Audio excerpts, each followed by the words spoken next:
As escolas de enfermaría de Pontevedra e o Meixoeiro na provincia pontevedresa e a de Ourense deixarán de depender das súas deputacións. A Universidade de Vigo avanza na creación dunha facultade de enfermaría. No 2019 comenzamos este proceso, nos amosamos o noso interese porque, primeiro, por decirlo dun xeito sinxelo, que os alumnos que forman parte das escolas actuais pasen a ser alumnos ao 100% da universidade e, por decirlo de xeito moi gráfico, que poidan elixir o seu reitor, non? Que podan participar na vida universitaria ao 100% e non dun xeito, digamos, vicario, non?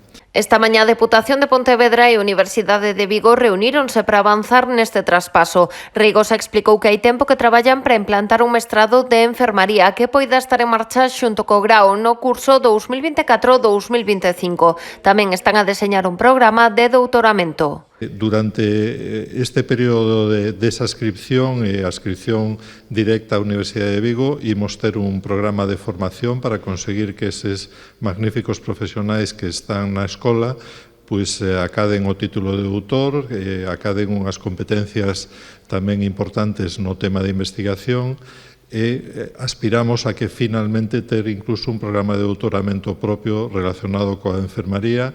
Dende a Deputación de Pontevedra, a súa presidenta asegurou que se porán todas as facilidades. A Administración continuará financiando a escola ata que remate o proceso de creación e posta en marcha da facultade, máis alo do curso 24-25. Tamén que isto é posible gracias á suma de vontades.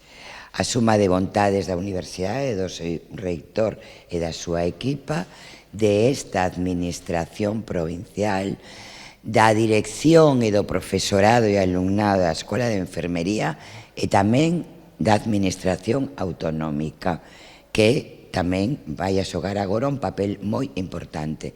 Imos a traballar xuntas e xunto. A integración das tres escolas de Pontevedra, Meixoeiro e Ourense como centros propios da Universidade de Vigo xa foi aprobada no claustro e debaterase mañá no seu Consello de Goberno. Posteriormente levarase o Consello Social e o Consello Galego de Universidades.